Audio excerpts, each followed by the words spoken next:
know you gotta have a zip code on the envelope. A zip code so you won't just have to hope.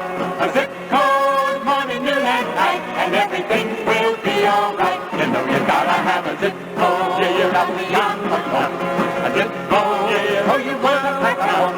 A zip code morning, noon, and night, and everything will be alright. Thank you for the invitation to make a presentation on a collection that's been on the back of my shelf collecting dust. It's been time to dust it off and update it and talk a little bit about it. I got a question before the presentation. Have I exhibited this? No, not yet, but I think there's enough meat to it would make it worthy of an exhibit at some place and some time. So look out for my prospectus. This is a kind of an outline of what I want to talk about today, and I won't belabor the point by reading what's on the slide there. This is what I hope to cover anyway. My interest in zips started with my grandmother. My grandmother was the one that got me interested in stamp collecting and philately. And so on the right-hand side is the first page of White Ace album that I inherited from my grandmother. And that's kind of where my interest in zips began. I think I got the zips and my brother got the mail early. So shout out to my brother on that. Recently, I was asked to see if I would put in a one-page non-competitive exhibit with the American Topical Association. And so the picture on the left is basically the start of the presentation you're going to see today that talks a little bit about zips and their applications and history. So that's where I became interested in zips. Zip codes actually began in some areas way back in the 1920s. One reference I have says that there were 124 zone numbers in the country. There were 1 or 2 digit codes to be written as part of the address after the city. Another reference said that the zone system started in June 1st, 43, with 178 cities having codes. This idea for coding was actually submitted by a Mr. Robert A. Moon. I think he was a postal employee, submitted that idea to the post office at that time in 1944. And the reason being is, obviously, there was a lot of need for manpower, difficult to send mail in an expeditious manner because so many of the men were participating in activities with World War II. And this is a card here at the bottom that talks about mailing early, and it does say at the bottom there to use postal delivery zone numbers, especially if you're in an urban area. So what's new in my collection is trying to relate the old postal zones to the more modern zip codes. So the top postal card there was sent to a place in Connecticut, Newington, which is a suburb of Hartford. And you see Newington 11, Connecticut was transformed, the last 2 digits, into the zip code when zip codes were provided and after they began. At the bottom, since I'm talking to an audience in Colorado, this was sent to Denver 17, Colorado. I looked up the address, and it's actually, the bank building is now the Magnolia Hotel, but here the zip code changed from 17 to 02. And as a shout out, if anybody has seen a reference of where these postal zone numbers were in cities, I'd be curious to have a hold of that. So I've been accumulating more of these postal zone covers over the past couple years.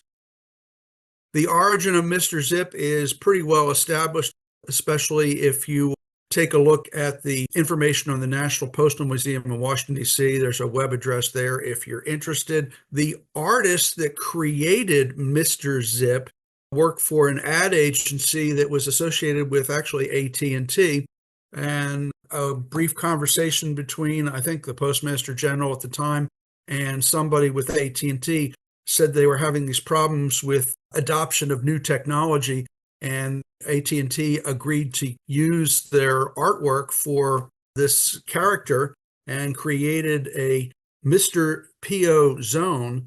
John Hockner wrote about this, and this is from the 2012 issue in Linz that talked about it. So he was the guy that came up with the artwork, and the post office was given permission to use him to encourage the adoption of zip coding in the United States. So the first time we see Mr. Zip on the selvege of stamps was the January 10th, first day of issue for the Sam Houston commemorative. I came across a story actually from looking at some research in your library that originally it was scheduled for December 13th, 1963. Now let's see, what was happening at that time in this country's history? Something about a guy with a rifle in Texas. They really didn't want to put that stamp out that close to November 22nd. So they delayed that stamp. And so Mr. Zip's actual appearance on the selvege of stamps didn't occur until 1964. So I did another ATA exhibit about the different colors found on Mr. Zip and kind of put together a rainbow and did a little analysis of the stamps that I have and some stuff in catalogs. Obviously, black is the most common ink that you'll see Mr. Zip printed in. Blue is about 14% of the total number are Mr. Zips in blue. There's a couple orange, there's a couple violet, but there are no yellows for obvious reasons because yellow on white paper is generally not going to be seen. There are a couple different formats for Mr. Zip. So there's a couple of advances within this slide here. The 4 basic designs. Here's the first one. The horizontal commemoratives have Mr. Zip is waving. This is the most common format found on commemoratives. This set of 4 of the wildlife conservation issue is called a match set, which required the collector to obtain corners from each of the 4 different sheets that made up the printing sheet. So 4 different panes of purchase required to come up with a set like this. The second most common on vertical commemoratives is Mr. Zip walking, running, holding up the envelope type of format. Here is the second most common format. By my count, 245 of these stamps with Mr. Zip on the selvege have him in this format. A couple other also rans, which I think were put out initially to see if they could fit them in different formats. The face alone version occurs on 7 stamps. Most of these are on Christmas stamps, especially the 1964 Satanant stamps showing the different holiday vegetation. But the only commemorative that I've seen them on is the Nevada statehood issue. It's got 1248 there, just Mr. Zip's face on those.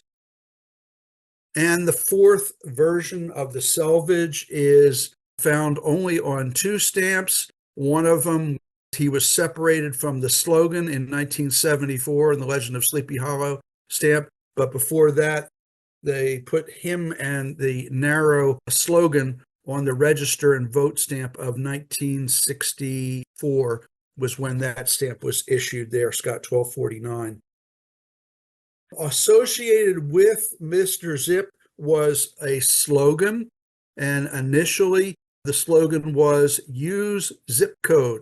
And this was used from the start, 1964, up until 1977. On definitive stamps or Christmas stamps where there wasn't enough room to put the character, they just used the slogan there, use zip code. A couple times I've seen it use zip codes, plural. The other slogan is use correct zip code, and this was used from 1978 until 1985. You'll notice in conjunction with the slogan is the registration circle there. So they registered this as a trademark or service mark. I'm not sure what the terminology is there. So the first time that the use correct zip code slogan and the registration occurred in 1978 with the Carl Sandburg commemorative stamp. And this is a first day cover to recognize this from the B. Franklin Post Office in Philadelphia, PA. So another accessory slogan occurred with the zip code slogans, and this appeared from the years 1991 to 92. And the reason why this other kind of crazy numeric format here, 36 USC 380. That has to do with a reference to the U.S. federal regulations. According to Congress, Congress gave the U.S. Olympic Committee the rights to use the logo on their postal products, and the Postal Service at the time had to show that because the USPS was a financial sponsor of the 92 Olympics. So there was 22 stamps that I found that have both of those slogans together on the same piece of selvage.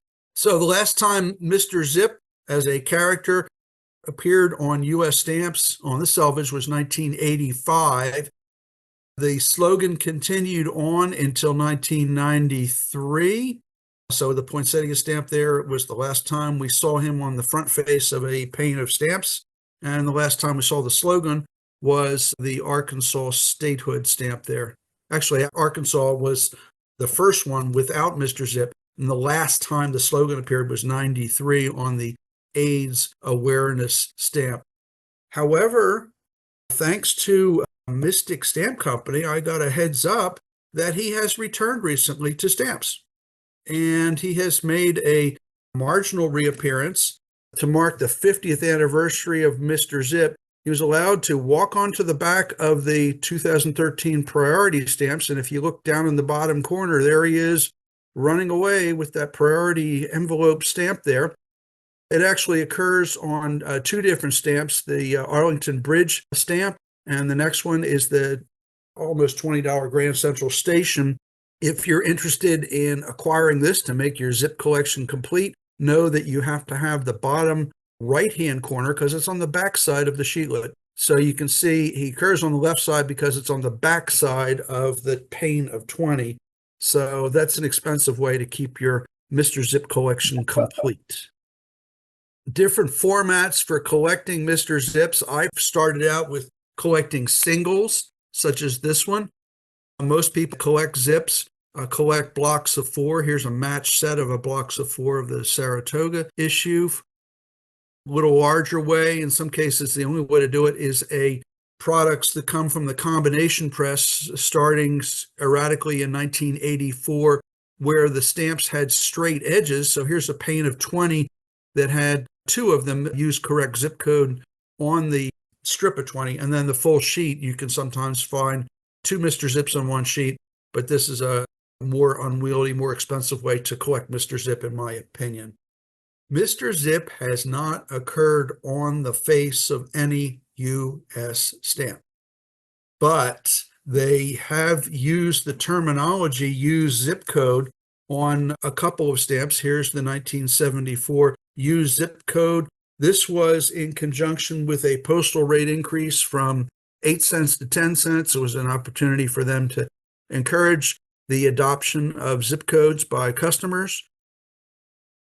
We do see Zip +4 when this was introduced in 1985 with these envelope stamps for a bulk rate issue.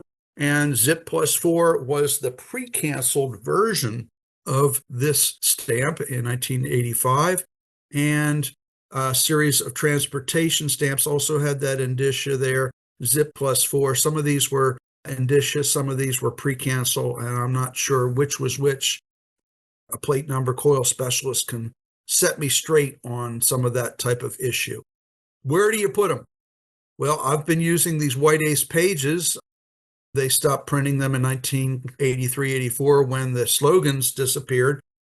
Most people opt to use a block. So White Ace has produced album pages for the commemoratives only for both singles and blocks. There are Mr. Zip slogans on a series of definitives, and I'm starting to accumulate these. These are some of the groupings of definitive stamps that do have Zip statements on the side from the Prominent Americans, the Americana, the Great Americans, and that crazy wildlife series that went for 5 years in the 1990s. You can also see Zip slogans on the selvage of some airmail stamps and also the booklet panes and also the covers of some of the airmail stamps. One of them is quite pricey. I'm not sure exactly why, but there is a booklet that markets for $150, $175. It's an airmail booklet. For some reason, it is not that common, so it is fairly expensive. I haven't acquired that yet. But they have these use zip code slogans and a little bit of differences there on some of these airmails and other booklets. The back of the book also has a couple special delivery stamps with the arrows. Both of them had Mr. Zip standing there saying hello. There was one official U.S. mail with a slogan. I've uncovered computer vended postage with Mr. Zip. It was issued in 2012, so that's kind of outside the normal envelope of Mr. Zip on stamps. And then there's a postal insurance booklet that came out in 1966, and the cover had Mr. Zip on the backside of that particular booklet. Postal history, obviously, is a major driver in many of our collections and exhibits. A lot of first day of issues. Here's a matched set of the Benjamin Banneker, all put on here. This is an Artcraft cachet. I don't like this mostly because it covers up part of the cachet. I think it destroys the appearance there, but that's how we do it. There's a number of first day of issue stamps that have used Mr. Zip on the cachet. Here's the special delivery stamp with Mr. Zip, little artwork added there, in this case by Fleetwood. Here's one where all four faces of Mr. Zip occurred on this cachet for this first day of issue stamp for the Cook's commemoratives. And here's a sort of a additional artwork showing four different faces of Mr. Zip on this first day of issue back in 1968. You'll see him on many different cachets, even some special events. There was a series of cachets from the Indiana State Fair that came out, and also the President Carter inauguration cover here. This one happened to use a Mr. Zip cachet for this inauguration day cover. You'll see him by different groups. They have used Mr. Zip in their pictorial cancellations and on their cachets. This one was by the Benton County Philatelic Society in Corvallis, Oregon. Both of these were used. First flight covers are not immune to Mr. Zips. Here's a couple of pictorial cancellations for an international and a domestic first flight cover from their particular dates in the 1970s. This was a acknowledgement card produced by the post office department. It uses a picture of Mr. Zip in there with Santa's sleigh. It was acknowledged a child's letter that was sent to the North Pole for answering by the post office, and it has the official mail penalty indicia there. This was outside the time frame when we were back using official mail stamps. Mr. Zip occurs in this creative cachet. 1, 2, 3, 4 different faces of Mr. Zip that I count here from this particular cachet envelope from Colorado Springs. And Mr. Zip crying was added to this particular envelope. Now, this one's kind of weird because it's the postal savings stamp from 1970. Somehow somebody got them tied onto covers back then. There's a guy named Doc's Local Post. He added his local post stamp. Mr. Zip occurs a little hard to see on that local post stamp there. But then he added to it this Cinderella and the 29-cent World War II postal savings stamp first day of issue back in 1993. There is a group called the Zippy Collectors Club International that existed from 1972 until, as best as I can tell, 1982. They may have lasted longer than that, but I have not found any evidence of that. I have to do some more research on this regard. But they did a number of cachet envelopes. They first met at the Southern New Jersey Philatelic Exposition in 1972. This was the cachet envelope of him walking on the boardwalk in Atlantic City. Shows Mr. Zip sitting in a little diagram of the Skylab that occurred in 1973. Most of the others are Sojex cachets, 1974, 10th anniversary of Mr. Zip on that infamous stamp from Sam Houston. This was the latest one that I've been able to uncover, 1982, the Zippy Collectors Club. I think they were located in New Jersey. I see a lot of the stuff that's from the Zippy Collector Club offered by a stamp dealer in Trenton, New Jersey. So I think he purchased a lot of the stock and is making that available on different online resources. Of course, there's Cinderella's, a couple souvenir sheets available, kind of imitating the 1966-67 exhibition in Washington, D.C. I think these may have all come from a stamp collecting show, actually, in San Jose. Here's one of the infamous Wilkinsburg parody souvenir sheets. Mr. Zip giving George Washington a shave that year in 1968 when the dirty face was cleaned up, shows a threatened Postal Service unionization back in 1974 with the Postal People issue there. That's part of a Wilkinsburg sheet there. There's presentation cards on the left. You see one there. There's souvenir pages of some of the stamps, especially the 10-cent zip code stamp, and all kinds of marketing material and other ephemera that might be available for including in a Mr. Zip collection. Mr. Zip was married. Didn't know this. This existence was revealed to me on a National Postal Museum website, and they found in the New York City Post Office back in the 60s or early 70s a Mrs. Zip there. I guess they wanted to show equal opportunity, include her on there.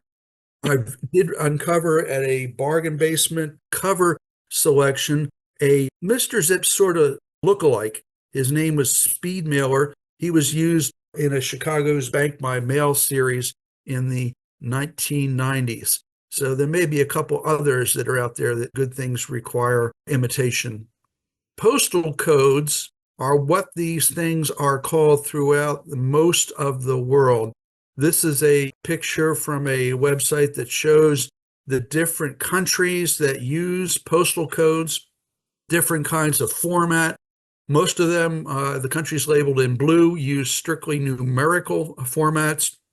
And you'll notice that the UK, Canada, and for some reason Argentina use a combination of letters and numbers in their codes. And so shows a couple samples.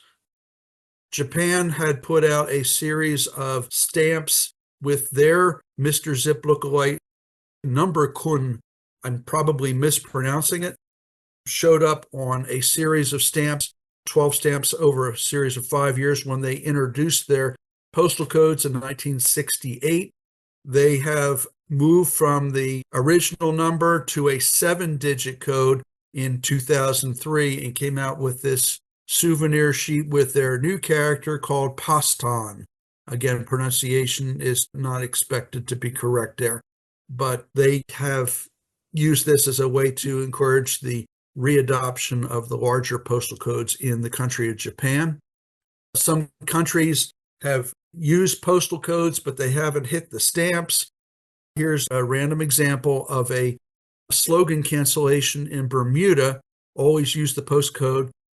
Bermuda uses a 4-digit code for the boxes and a 2-digit code for street addresses, or actually a letter and a number typical of the British Commonwealth system there for their postal codes.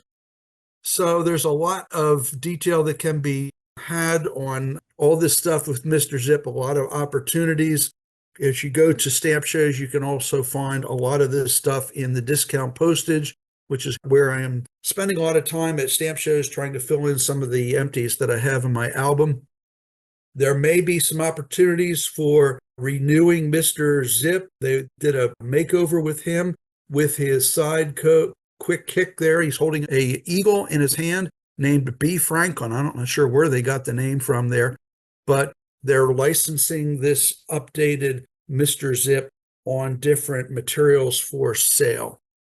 So I have my email address there if you wanted to communicate with me with email. And I open up the floor at this point for any questions or comments that somebody might have. On the Santa Claus return reply card, there was a zip code on the back of the sleigh. Is that Santa's zip code? Could have been. I know Canada had a postal code, ho, ho, ho, H080. I think there was something by the UK, and I think they were using a zip code probably up in Alaska somewheres, but I think that's what it was, that they just randomly assigned that zip code to Santa Claus letters. Are you familiar with the song Zip Code? I have heard it. I took a look at the Postal Service website, and there's a number of references and resources that, is it Ethel Merman sang it? Welcome to Zip Code, learn it today. Send your mail out the 5-digit way. For a time saver, to lighten the load, your return address should have the zip code.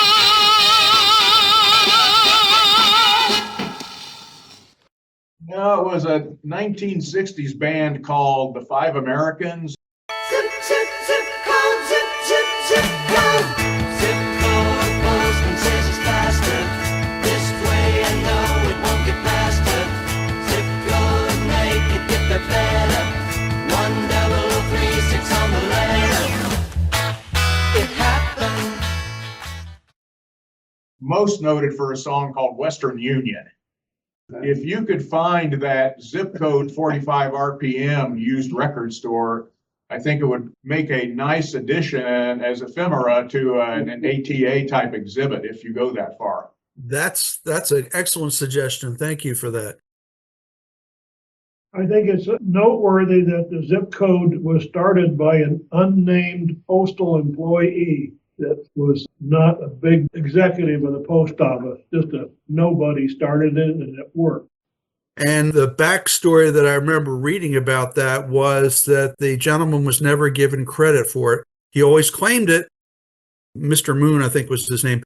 And eventually they did acknowledge that he came up with the idea and gave him some kind of recognition, but it wasn't the major financial thing that you would expect something of this nature there. But yeah, I think in my PowerPoint there is a link to the story.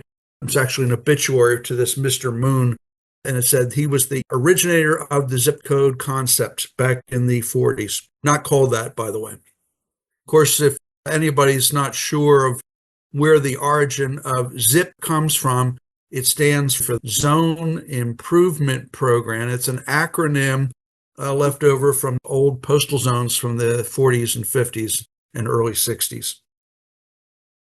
That's why whenever I put zip into type, I always capitalize all three of them to highlight that it is a acronym, ZIP, not just zippy. Good. Thank you. You know you gotta have a zip code on the envelope. A zip code so you won't just have to hope. A zip code morning, noon, and night, and everything will be alright. You know you gotta have a zip code on the envelope. A zip code so you won't